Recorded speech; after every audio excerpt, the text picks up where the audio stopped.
Are you ready for good talk? And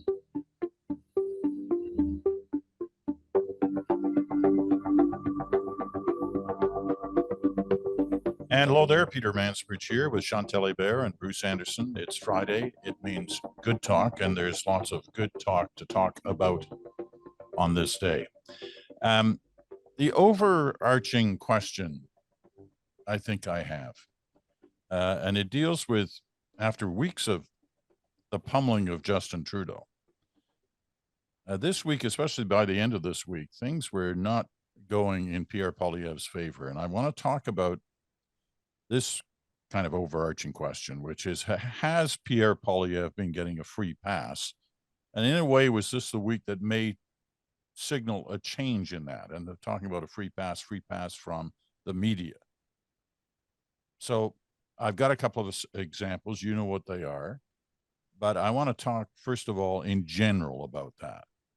Has Poilievre received a free pass, with all the focus having been on Trudeau for good reason over these last couple of months and the plummeting polls? Has he been getting a free pass? Chantal, you start.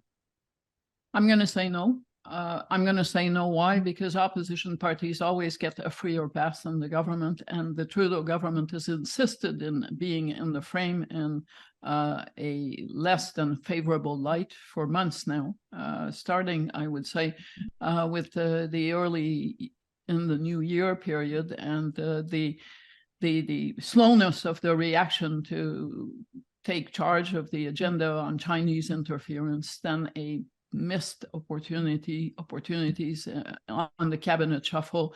Then obviously the media interest that came from the Prime Minister opening up the fall session of the House of Commons with assertions about India. And then you can go down the list. It is totally normal outside an election that the main focus is on the government, and it totally helps the official opposition to be able to just shovel trouble in the way of a government that is actually making it easier to make itself a larger target week after week. That being said, it is also totally normal, and it will be happening increasingly, but even more so during the election campaign, that the spotlight will turn on Pierre Poilievre. And that will be the case over the course of the election campaign. And why is that? Because he is the person who aspires to become Prime Minister. And in an election campaign, he is not going to be able to spend days, as he has since he became leader, pointing the finger at Justin Trudeau. He's going to be asked the questions that he's starting to be asked. But meanwhile, some of the realities of being the leader of the opposition in a parliament where the government is finally moving its legislation forward is that you do have to vote. And then once you vote, you do have to explain why you voted the way you did. This is not the same dynamics as question periods. Substantial questions start to be asked. They start to be asked on how you vote, for instance, and we'll talk about that some more later, on the Ukraine-Canada free trade deal. And you have to explain why you voted the way you did. You have to tell Canadians and unions and workers how you will handle the anti-scab legislation that is coming forward with support from all three parties. And the list goes on. And Mr. Poilievre, so far, yes, has had a good ride of taking shots at the government, as Thomas Mulcair did before him, by the way. But that does not mean that he is done with having to convince Canadians that he would be a preferable option as Prime Minister. And I suspect, looking at the way he handles pushback and some of the stuff we saw this week, but before that, that he may not do as well as his strategists hope, because in the process, you need to demonstrate character, and the character we've seen on offer over the past months has been that of someone who is always right, who always assumes that whoever has criticism is just an enemy of the people, and who is openly contemptuous of engaging in a substantive discussion. You know, Chantal always comes up with the phrase to remember, right? And I love this, shoveling trouble. It's a nice little phrase. We'll have to keep that one in mind. Okay, Bruce, your general thoughts on this before we go into the specifics. And you know, Chantal mentioned a couple of them, and we will deal with them. But overall, well, I think there has been aspects of a free pass, but I think generally I'm a little bit more where Chantal is. But let me describe what I see. I think the the media, from my standpoint, when it comes to politics, they chase accidents and incidents and they report on them. And there's been a lot of them provided by the Liberals and Justin Trudeau over the last several months. So it's not illegitimate or evidence of a bias or a free pass for the others that there has been a lot of coverage of miscues and just kind of clumsy politics, I think, from the Liberals. I think the Liberals have made a habit of coming across as preachy, talking down to people, a bit kind of rushed and on the defensive. And all of those things normally will attract a fair bit of media coverage. And there's nothing wrong with that. There's nothing inherently biased or lacking in objectivity to do that. We can wonder about whether or not it's too focused on the sensation rather than the substance. Fair enough, but that's not new if that's true. And I tend to think it is a little bit true, but I'm always careful when I'm talking with you two about the shortcomings of the media, because I don't want to hear the next thing. Are you saying we're defensive? What are you talking about? What are you? It's possible. Are you implying that we are all the same? No, exactly. If there's one thing I've learned, it's that we are not all the same in the media. And that brings me to my second point. I do think there is at least one organization in the Canadian media landscape which controls a great deal of real estate and which is giving Pierre Poilievre a free pass routinely, and that is Post Media. And so I think that, as Chantal has correctly pointed out to me on many occasions, media is not all the same. And so if it's true that most of them are not giving Pierre Poilievre a free pass, I don't think that can be said about Post Media. I think every day, in every way possible, that organization tries to make points that are helpful to the Conservatives and harmful to Trudeau, and they have become almost a propaganda arm for the Conservative Party. I know that sounds strong, but I don't think it's too strong.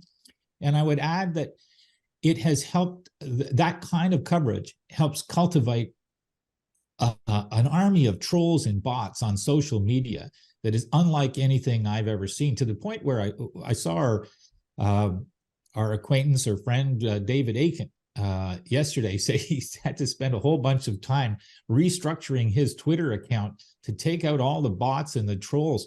Now, I don't think those were left-wing people who were coming at him. I think those were people who were right-wing people saying he wasn't right-wing enough or wasn't full-throated enough in his support for the Conservatives. And David is rarely accused of that. So there's something that's been going on in terms of the constellation of voices and content that are supportive of Pierre Poilievre and the Conservative Party. And by the way, they're perfectly entitled to do that. That is, if you own the press, you get to say what you want to say on it. I understand that. But I do think it is fair to say that that part of the media universe has been giving Pierre Poilievre a free pass. And it'll be interesting to see whether or not they continue in that direction, given that this has been a week that, if he was really paying attention to mainstream Canada and how they were reacting to the way in which he communicates and some of the substance, it would be a week that they would regret, I think. But I don't know if they'll see it that way.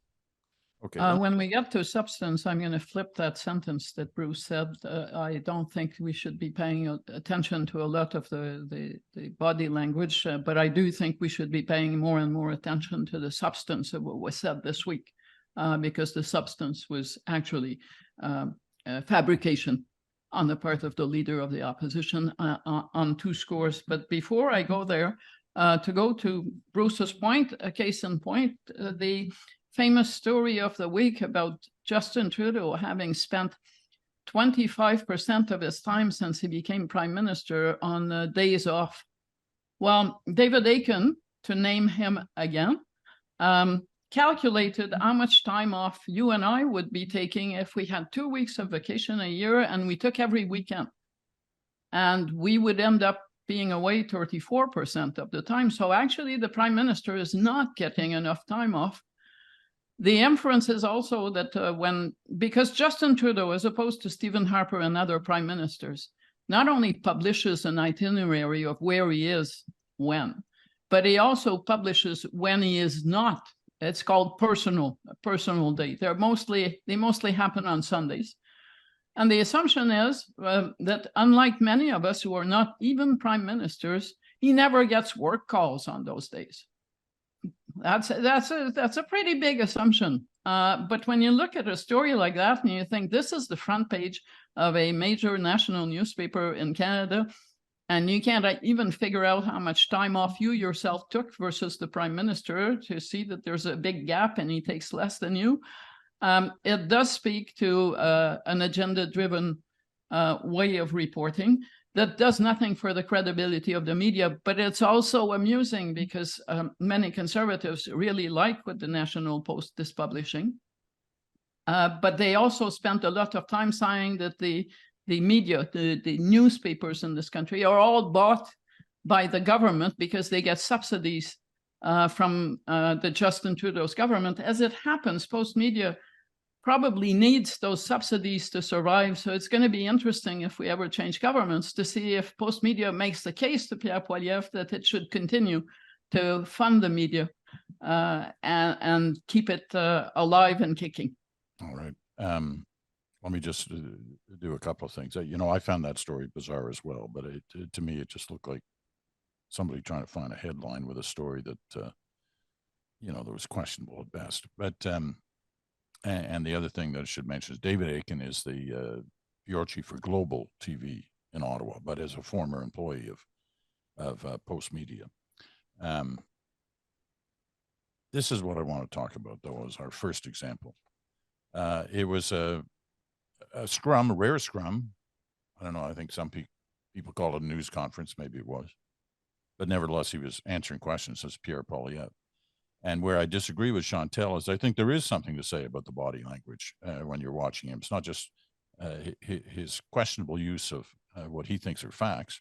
But when you watch it, we can't, you know, we're going to play it here in terms of the audio, but when you watch it, you can also see some body language here. The issue was around the use of the early descriptions of what had happened at the Canada-US border the other day, and there were so many of those early descriptions that were wrong. You know, the Americans had the car coming from Canada into the States. In fact, it was the other way around. It was all in the States, never got into Canada. But whether or not it was a terror incident is the main question at hand here. Because the opposition leader had used that phrase in a question to the prime minister the day before this news conference, where he did his attack on the media in defense of himself. So let me play this. It's 2 minutes long, but I think it's interesting to listen to and imagine the body language. You can feel it. Here we go. Do you think it was responsible for you to call yesterday's explosion by the customs, by the checkpoint at the Rainbow Bridge terrorism, when no U.S. or Canadian officials said that was or authorities said that was the case, and when the New York governor also said there was no evidence to suggest terrorism activity? Actually, you're wrong. You're a CP? Okay, so CP, by the way, CP, just for everyone's knowledge, did have to make 3 corrections for falsehoods that they put into a single article. I think that might be unprecedented. I'm actually thinking about checking with the Guinness Book of World Records to see if there's ever been a news agency that has had to issue 3 corrections for patent falsehoods that they admit they had been made in one single article, and now you've made yet another falsehood in your question. Where you are wrong is that CTV reported that the government of Canada was presuming that the incident was terrorist. So, yeah, that's what I said in my remarks. You're right. It was a media report. But it's citing media reports and not... Which is what I said. In the House, I said there are media reports. And you think that's a responsible thing to go on, to make that kind of a statement at the time without speaking to... What kind of statement? Calling something terrorist... I didn't. I said there were media reports. That's a No, there's no distinction. What I said, and I was right, was that there were media reports of a terror-related event. By your admission, there were media reports of a terror-related event. And that media report, according to CTV, unless you're questioning their integrity now, came from security officials in the Trudeau government. So do you think the CTV was irresponsible in putting out that tweet? Do you think it was responsible? Sorry, I'm asking, and I have already answered that. Do you think CTV was irresponsible to put that tweet out?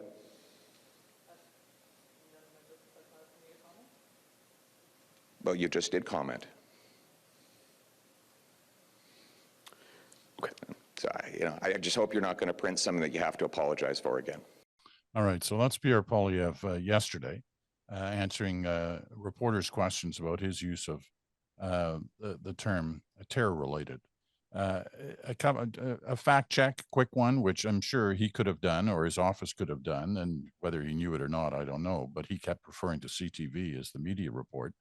In fact, CTV didn't report that until 15 minutes after Pierre Poilievre made his statement in the House of Commons. So it had nothing to do with CTV. In fact, the only news organizations that had reported this as a terror-related incident were in the United States, were right-wing and more extreme right-wing, including Fox News. So that was it. That was all. Those were the only people who were saying that on the media. When you listen to that or watch that, Bruce, what's your takeaway aside from the bending of the facts? Well, I think this whole week has been a bit of a car crash for Pierre Poilievre and his team, and I think this was maybe the worst moment of it. I mean, there were substantive mistakes that he made that were maybe more important in terms of the long-term impact on the positioning of his party. We'll come to that. But in terms of a complete break from the image of Pierre Poilievre that he was trying to create as this kind of friendly, energetic, plain-speaking, but optimistic guy, to contrast with what people had maybe wondered whether he would be, which is mean and boorish and thin-skinned and overly hot-tempered. He had been making progress, I think, in letting people believe that maybe he was maturing from some of those attributes that they had seen earlier in his political career. And I think that clip that you just played, Peter, was it was like a flashback to the OG Pierre Poilievre.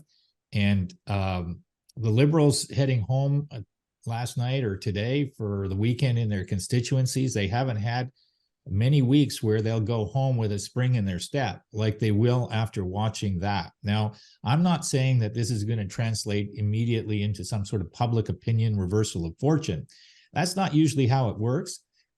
However, the things that he said were so manifestly incorrect and inaccurate, and he did not have the wherewithal or the judgment or the instincts to pull himself out of the spiral that he put himself into.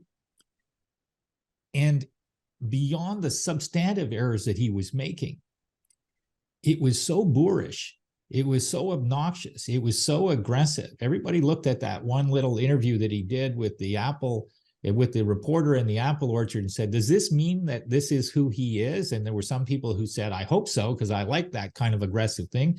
But in my experience, there will be people in his base who will love that he browbeat that reporter.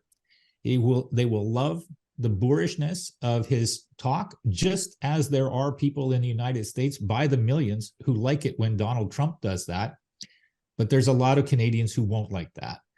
There's a lot of Canadians who think that is not how a political leader should speak to a journalist, to the country, to just a regular person. We put a little bit bigger premium on politeness than well, I don't want to compare us to other countries, but I do think it is something that is part of our makeup. And he just showed a side of himself in that interview that I think he'll regret having shown. And if they're on their game, we won't see too much more of that. Well, you're quite right that there was a division of opinion online about that. There were those clearly supporters of Poilievre who loved every second of that exchange, but there were also a good deal number of others who didn't like it. How it splits in terms of who was supporting whom, before that incident, who knows? Chantal, There, take on it. there are those among supporters of Pierre Poilievre who also believe that the last US presidential election was stolen or believe that climate change doesn't exist. So if that's the crowd he's going for, we also know that it's clearly a minority of Canadians and certainly not the voters that he needs to attract to win an election. You could have added, this kind of tone to a journalist, to a normal person. You could have also added to a woman.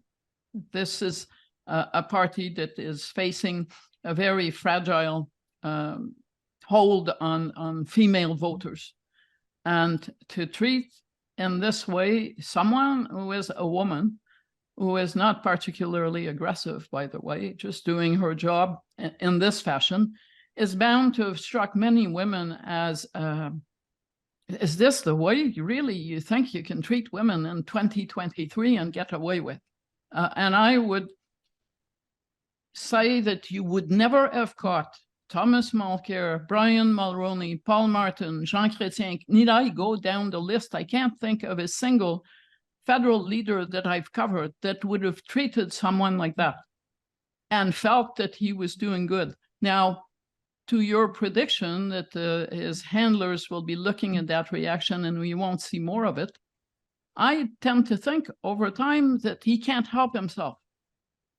This isn't some communication technique that is whispered in Pierre Poilievre's ear as in make yourself as mean and obnoxious as you can be because this works great. It's just him. That's how he treats pushback. I can't wait to see how that plays out in a leaders' debate because he's going to get a hell of pushback on a leaders' debate, and he's not going to be able to get away just by insulting everyone else on stand. But that is the way he does it. Watch question period. Over the past 3-4 weeks, the Conservatives in Parliament have been asking us if they already own the place, which is very dangerous because you can own it in 2023 and be in opposition in 2025. But routinely, Mr. Poilievre stands up in the House and then insults Jagmeet Singh, Yves-François Blanchet on his way to Justin Trudeau.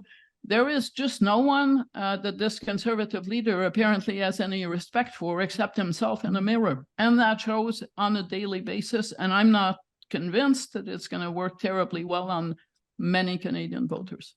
The cockiness factor was there before. And you could see it even in his leadership race. Remember when he was running Pierre for PM, there was not really much affection shown to the idea of a party. And I think that cockiness is such an essential ingredient, and it always has been part of his political makeup. And the question that I was sort of I guess what I was observing is that I thought that he had made a disciplined decision, that he needed to change the way that he communicated with people. And Chantal may be right, that maybe all that happened is that once he got 10 or 15 points ahead in the polls, he felt liberated to do him, the full fat version, the unrestrained kind of unplugged Pierre Poilievre. And the Liberals would be so lucky if he continues to do that, because I know that there are a lot of people who are very tired of Justin Trudeau and who really don't want to see him win another election. And if he stays, probably the single best chance he has is if there's more of this version of Pierre Poilievre on display in the weeks and months going forward. And that's why you've got to assume, and I tend to agree with Chantal. Nothing seems to be able to move this guy. He has his own vision of how he wants to, act and talk about the issues. But this, the way you look at it, that incident plus the one we're going to talk about right after the break, did not give a good week to Pierre Poilievre after weeks and weeks of bad weeks for Justin Trudeau, which we've discussed ad infinitum on this show. But this was not a good week. At least the major part of it was not a good week for Pierre Poilievre. We're going to take a quick break. We're going to come back and talk about how Pierre Poilievre, Ukraine, Free Trade Canada was also an issue for the Conservative leader this week. That's right back after this.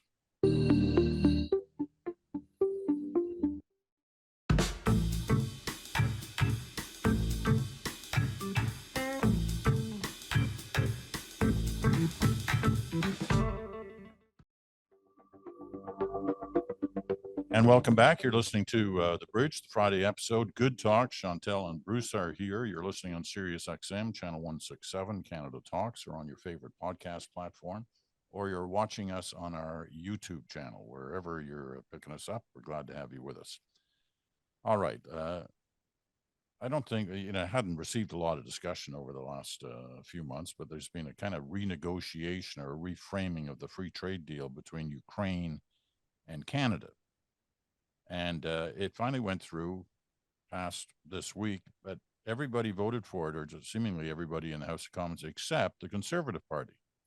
What they didn't like in the free trade agreement was a clause in there that suggested that both parties would work towards a carbon tax.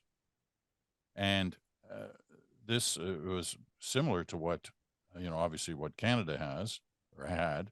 And Ukraine has the similar wording, or very similar wording, in their reach out to try and join the European Union. But the Conservatives said this was the government of Canada, Justin Trudeau in particular, pushing a country torn by war into having a carbon tax. So that's been a lot of back and forth this week as well, and has shone another different kind of light on Mr. Poilievre. Who wants to start with this? Chantal? So it doesn't actually say carbon tax. It talks about carbon pricing, which is in most countries and for most parties who are in this discussion, with the exception of Mr. Poilievre's Conservative Party. And I say Mr. Poilievre's Conservative Party because under Erin O'Toole, carbon pricing had become part of the toolbox to address climate change. So it talked about carbon pricing. It should be said that this Ukraine-Canada free trade deal was struck to consolidate, reinforce the relationship between the two countries at a time when Ukraine is clearly in need. And it should also be said that the wording of this free trade agreement was agreed to by Ukraine. Obviously, you do not strike a free trade agreement without both sides agreeing on the language. And by the way, and what is even more surprising, because it rarely happens, Ukraine officials have, since that vote and Mr. Poilievre's explanation that Canada was going to impose on a sovereign country a carbon tax, that's very odd. It says something about a view of what Ukraine is to Mr. Poilievre that is at odds with international reality. Or is Mr. Poilievre treating Ukraine like a distant province of Canada that he, as Prime Minister, can impose or relieve of a carbon tax? No one knows. But the Ukraine officials came out and said there is no carbon tax in there. We are under no obligation to do anything. No one is imposing anything. And we are happy for the support for this Ukraine-Canada free trade deal. Now, I may have missed it, but I spent a while looking online. See, Mr.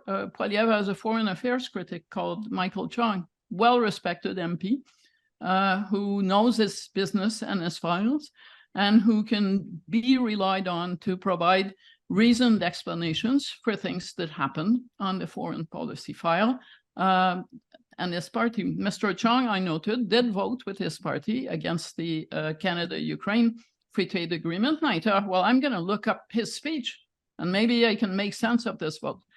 Except I couldn't find it. I could not find it in a social media feed. I could not find it. Again, possibly I missed it, but I parsed through all the debates and the names of the MPs who had spoken on this. I couldn't find it. I figure whatever Mr. Chong had to say, if he did say anything, it wasn't long enough or worth, in his mind, enough to be put on his own social media feed, all of which is to say, it sounds like a very amateurish way to handle foreign policy, regardless of the input that Michael Chung might have had in it. Because it doesn't, if Pierre Poilievre were the prime minister, he would look very foolish with the kind of explanations he gave and the rationale, the false rationale he provided to explain why his party voted against an agreement that is supported by the Liberals, the NDP, and obviously the government. Bruce? Oh, this always happens. Chantal makes the point that I was really hoping I was going to be the first to make, but okay, I have other. And then when I points. go to you first, you say, well, start with Chantal. I know, but the Michael Chung point is a really interesting one to me, because I consider him to be one of the smarter people in politics, and there's a part of me that believes that this was not his creation, this position that was taken on Ukraine, because the degree of thought that went into it, it seemed so sloppy, and it seemed sloppy in a week when other choices that they made were sloppy. Poilievre kind of wanting almost to say maybe this car crash was an act of terror, because it allowed him to imagine a moment of drama where he was the center of attention, making some sort of important and urgent point. That was a bad show of what a leader should look like if the role of opposition leader is auditioning to be a potential prime minister. So too was the way in which the Conservatives handled this Canada-Ukraine free trade deal. Even even a cursory analysis of the flaws in the position that they took would show how poor this was as a political play. But Aaron Wherry, who's a great journalist, did a better than cursory review of it. And I was looking at that this morning. And one of the things that he pointed out is, in addition to the points that Chantal made about this is non-binding. And Ukraine said it is a non-binding thing. But he also pointed out that Ukraine has a carbon price and has had it since 2011. So the notion that the Conservatives were somehow saving Ukraine from carbon pricing that would be imposed in this deal by Justin Trudeau was wrong on a whole range of counts. And so if you looked at it and said, well, they weren't really trying to undermine confidence in Ukraine at a time of its need, they were just really very anxious about Ukraine having to live under the yoke of Trudeau's carbon price. Total bullshit. Pardon my expression. I know this is a non-sweary podcast, but total bullshit. And so I don't think that was the reason, because they have people on staff and who would have said, just a second, could somebody call the Ukrainian embassy or something just to, make sure that we're on some sort of solid ground here. So the inevitable conclusion for me is that he's not thinking hard enough about how his words and his role as opposition leader translate into a sense of, on the part of Canadians, about his judgment, his temperament, his knowledge maybe of the world. But it's also possible that whenever he hears the word carbon tax or climate change or net zero, that what's revealed is that he's against virtually all of the ideas that would help keep the planet from warming. He doesn't seem to really care about that. And I think the Liberals have been stuck in this mode where they're saying he doesn't have a climate plan and he doesn't support carbon pricing and he doesn't support this or that or the other thing, a very technical kind of policy by policy debate. And really what I think is probably right for them is to point out that this guy doesn't seem to want to do anything to stop the warming of the planet, which I think is a far more powerful indictment for them to use politically against him, because that does seem to be the logic that emerges from the positions that he takes. But it also may be that he believes this treaty would bring Ukraine to force a carbon tax on his government. If we're going to go down the road of ridiculous explanations, a more ominous explanation may be that Mr. Poilievre is playing to the faction within his party that believes that we are doing too much for Ukraine and we should be joining some of the right-wing commentators and others in the US on Russia's side. if that's the case, that's a really dangerous game to play for Pierre Poilievre, because he obviously doesn't want to be called Canada's Donald Trump for good reason. But this is venturing into Trumpian territory. And I know that many conservatives know that they do not want to be going there, and anything that brings them closer. And this vote does invite those kinds of questions. Are you thinking, like many in America, that it's wrong to be helping Ukraine? That Vladimir Putin is a genius? And those are not questions. That is like, to a Canadian politician who wants to be prime minister, to ask a question like that is like asking, when did you stop drinking before question period? A famous question that was posed to John Turner. It does damage. Or when did you stop beating your wife? Never asked of a Canadian politician, let's be clear. But so it looks like they're so much into short-term thinking that the question period, when you watch it, for instance, is like an audition for clips to go on social media. But I think on social media, they're increasingly playing to their own audience and not expanding it, because it does get tiresome to watch the let's bring it home, not worth the cost. It's all slogans. And once you start poking behind the slogans because you want to know what the substance of policies are, Pierre Poilievre comes up short. All right.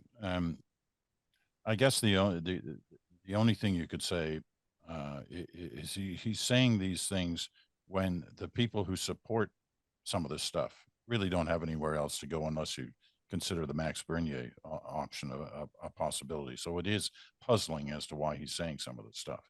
Let me just say one more thing on this, and maybe get your reaction, because I know that many conservatives who will be listening to this will be outraged that we're, taking these shots at Poilievre today, in spite of the fact that it's been a couple of months of shots at Justin Trudeau here. But let me remind you of something, because in some ways it's similar. A lot of differences, but there are some similarities. In 2013, the very weekend that Justin Trudeau became leader of the Liberal Party, his first day on the job was the Monday, which I think was the 15th or something like that of April.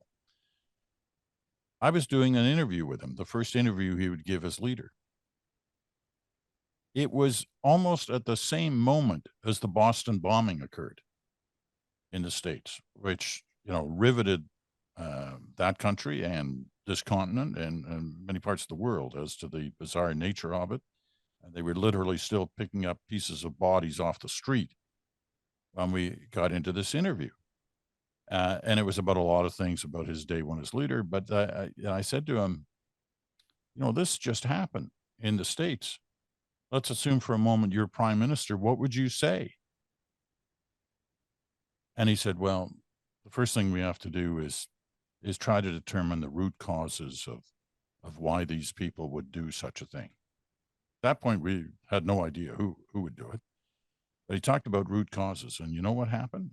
There was an immediate backlash on Justin Trudeau for saying that he didn't look like a prime minister. He didn't sound like a prime minister.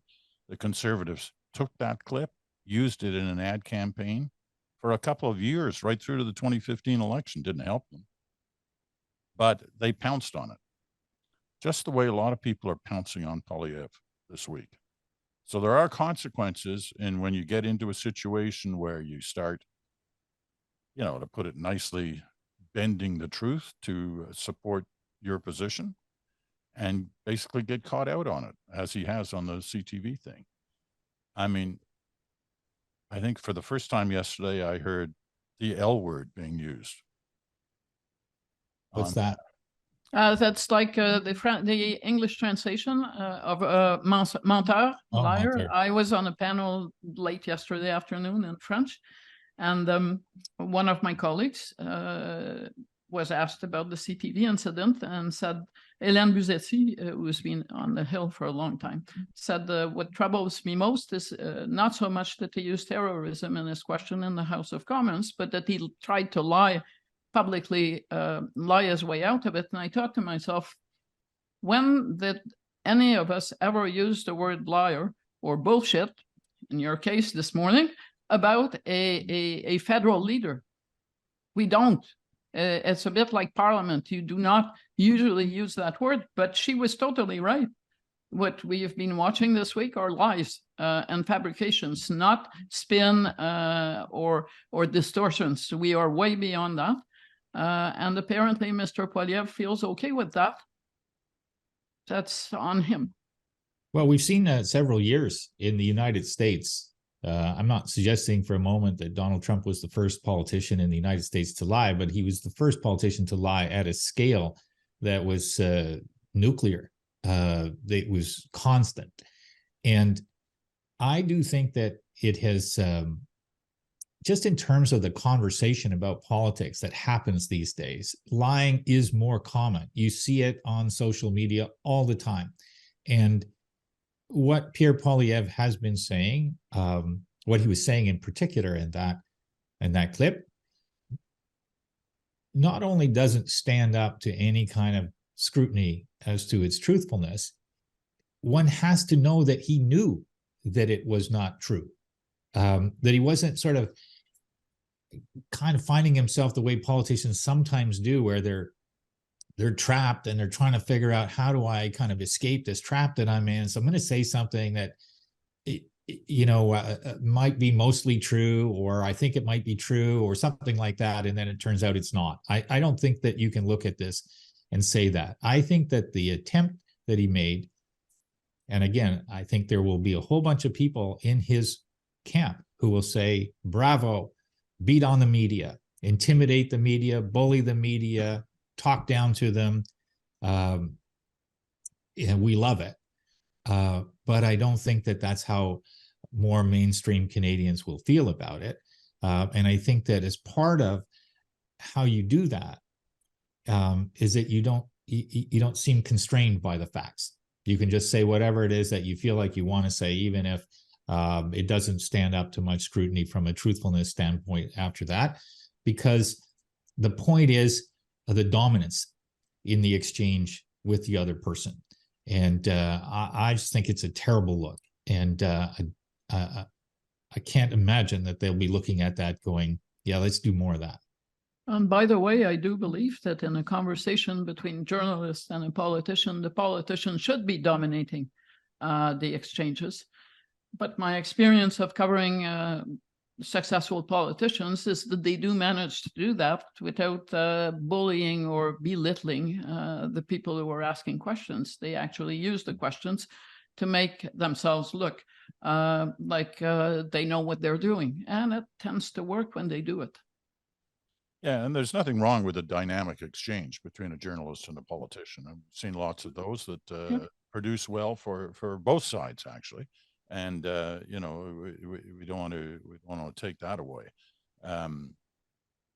Anyway, we're going to take our last break here and come back with some final thoughts on this. But that's right after this.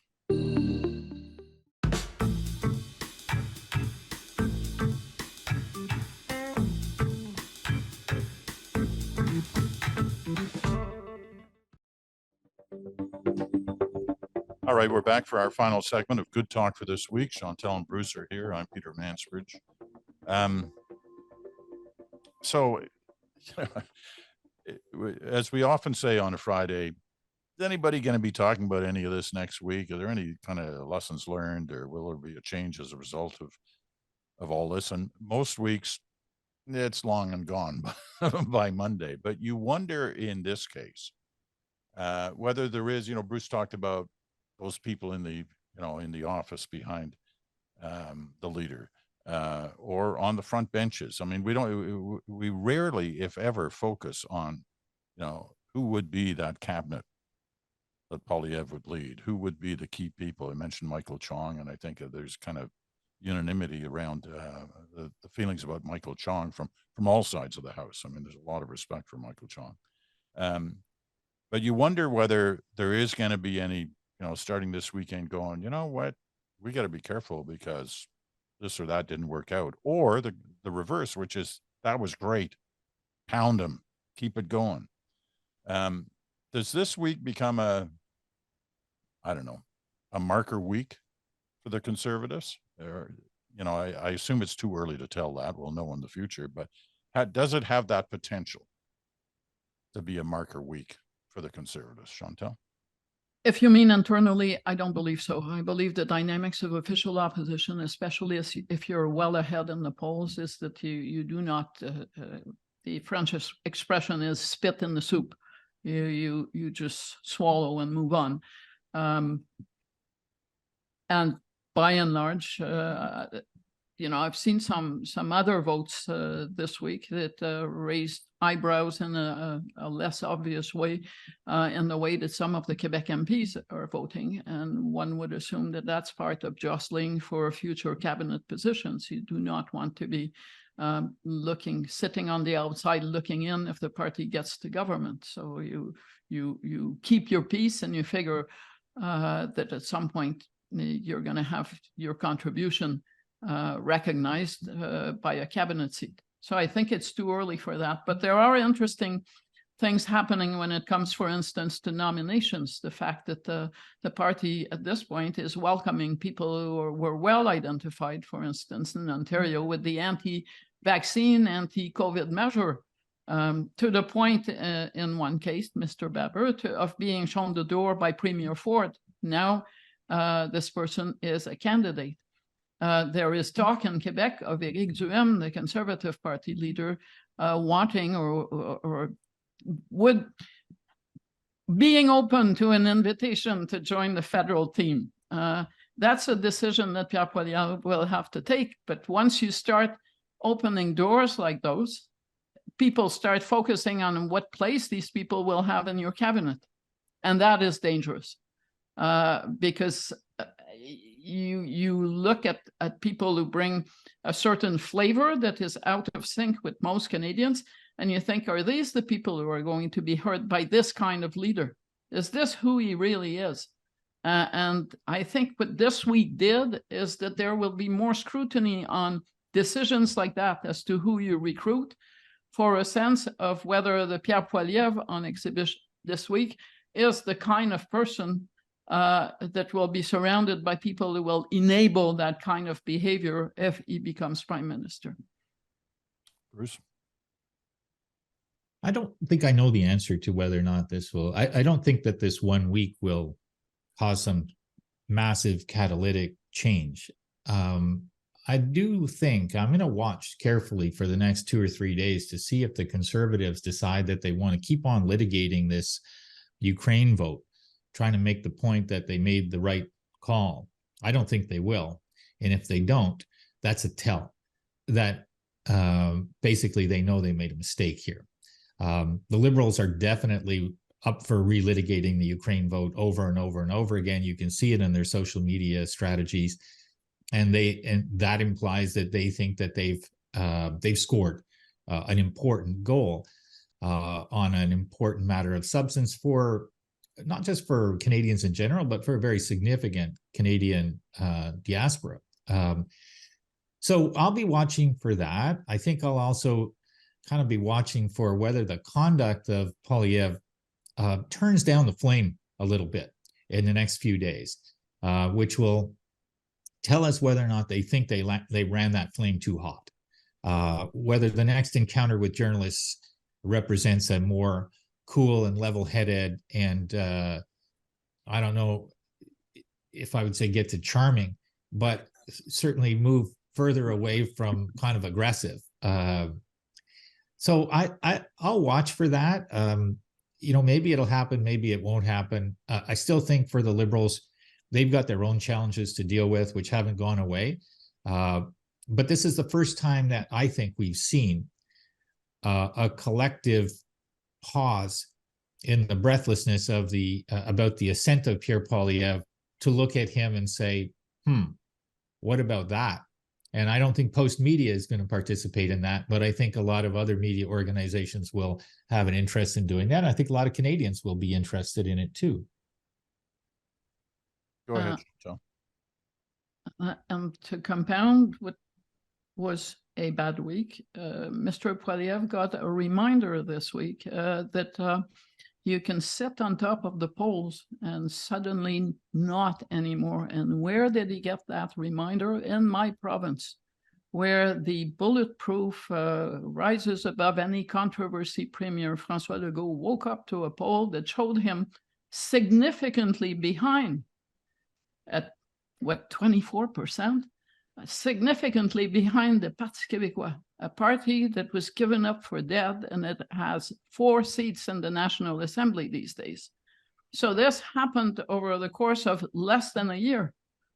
If I were a federal conservative and I was looking at that, I would think, maybe I don't want to be prime minister in the polls in 2023 and lose in 2025 because of my own actions. But it is possible to go from a 10-point lead to be 5 points behind against a party that even that has no strength except for 4 people.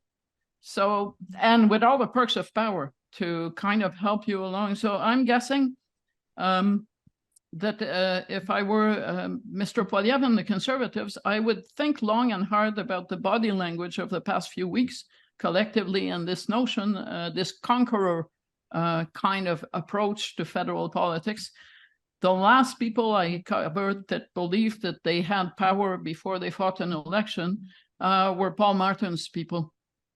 They were sitting at on incredible numbers when he became leader, Mr. Martin, and they saw the election as a formality that would confirm how dominant he was, and that never happened. So a reminder in real world terms that easy come maybe, but easy go too.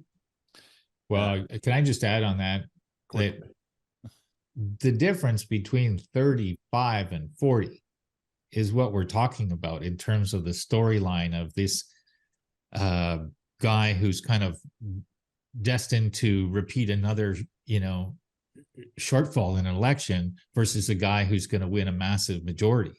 It's not a lot of people who need to go, oh, I thought I liked him and now I don't like him. It's 5 out of 100 people, and actually less than that because not everybody votes. So yeah, people do count those chickens pretty aggressively when they're in the ascendancy, and sometimes too aggressively, and they need to have these kind of wake up moments and see what happens. Yeah, let's see if we're still talking about it next week. I'll give Chantal credit as we always do. She's been hinting to us in the last, I don't know, 6 weeks or so that there was something going on in Quebec, and it's certainly been borne out by the numbers that we've seen of late. And how many times have we counted the PQ dead over the last 50 years? All right. But that will change the election conversation if it keeps up federally, which is why it's fascinating. Yeah. All right. Listen, the 2 of you, thank you so much. Great conversation. Have a great weekend. We'll talk to you again in a week. You too. Take care, you guys.